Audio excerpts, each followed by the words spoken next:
Στο νοτιοανατολικό άκρο της πεδιάδας της Μεσαωρίας, μεταξύ τριών μεγάλων πόλεων, βρίσκεται το χωριό Κοντέα.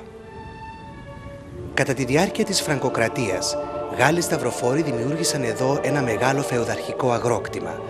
Σε ένα υπερυψωμένο σημείο, οι Φράγκοι έκτισαν μια μεγαλοπρεπή έπαυλη, η οποία δέσποζε της μεγάλης πεδιάδας. Πέτρινοι τοίχοι περιτριγύριζαν μια εσωτερική αυλή, από την οποία οι αψιδωτές εισόδοι οδηγούσαν σε ανοιχτούς χώρους υποδοχής. Στην έπαυλη υπήρχε κάποτε ένας ελιόμηλος και πιο πέρα στάβλοι για να προστατεύουν τα ζώα του αγροκτήματος.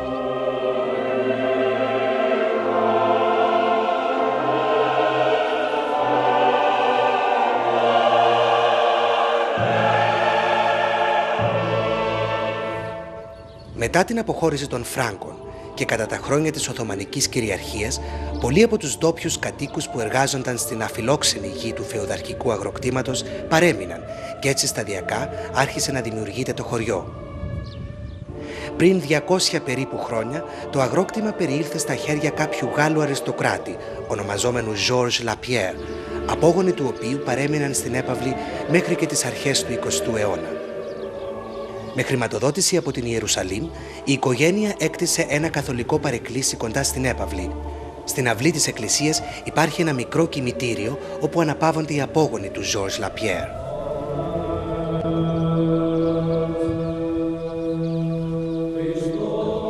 Στην ανατολική πλευρά της έπαυλης βρίσκεται η ελληνική Ορθόδοξη Εκκλησία της Κοντέας.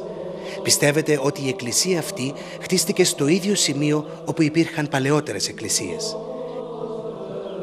Η σημερινή εκκλησία χτίστηκε περί τα τέλη του 19ου αιώνα και είναι αφιερωμένη στον Άγιο Χαράλαμπο. Είναι γοτθικού ρυθμού με σταυρωτούς θόλους. Οι ντόπιοι κάτοικοι, χριστιανοί και μη, πλούσιοι και φτωχοί, μαζεύονταν εδώ κάθε χρόνο στις 10 του Φεβράρι για να γιορτάσουν την ημέρα του Αγίου Χαράλαμπου. Οι καλυμμένοι ηλιακοί που τριγύριζαν την αυλή της εκκλησίας πρόσφεραν καταφύγιο από τη βροχή στους επισκέπτες και στους πραγματευτάδες που διαλαλούσαν το εμπόρευμά τους. Στην είσοδο της εκκλησίας βρίσκεται μέχρι σήμερα το πρώτο δημοτικό σχολείο του χωριού. Οι Φράγκοι κατασκεύασαν ένα πολύ αποτελεσματικό σύστημα άρδευσης, το οποίο βοήθησε στη μετατροπή της γης σε έφορη γεωργική γη. Μέσα από ένα σύστημα λαγουμιών και υπόγειων καναλιών, το νερό διοχετευόταν μέσα από πετρόκτιστα αυλάκια σε στέρνες και πότιζε τη γη. Η Κοντέα ήταν πλούσιο γεωργικό χωριό με καλλιέργειες όλων των ειδών, κυπευτικών και φρούτων. Φυτείες από εσπεριδοειδή και ελαιόδεντρα ευδοκιμούσαν δίπλα από σειρές κυπαρισόδεντρων. Πριν από 40 χρόνια φυτεύτηκαν πάνω σε πειραματική βάση 350 χαρουπόδεντρα στην προσπάθεια εισαγωγής νέων φυτιών στην περιοχή. Μετά το 1974, κοντά στην έπαυλη και δίπλα από την εκκλησία του χωριού, χτίστηκε ένα τζαμί.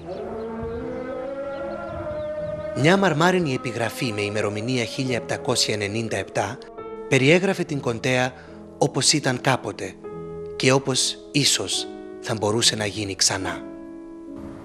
Την ομορφιά της πλούσιας και γόνιμης γης απόλαυσε ο θεατά. Γεμάτη χάρες θεϊκές η φύση πρικισμένη. Γλυκό νερό και άφθονο από τα αυλάκια τρέχει. Δροσίζει κάμπους πράσινους και καρπερά περβόλια. Μελωδικά τα γέρι τραγουδά, απαλά σαν να σε χαϊδεύει. Εδώ είναι χάρμα οφθαλμού και φρένεται η καρδιά σου. Κοντέα είναι το όνομα κι έτσι την ξέρουν όλοι. Κήποι, λουλούδια και φυτά είναι πάντα αθισμένα. Όμως παλιά τούτος ο τόπος ποτέ δεν ήταν έτσι. Τώρα που έχει στολιστεί, σε τάξη όλα θα μπουνε. Τώρα θα βρει την ομορφιά και θα γεννεί το θαύμα.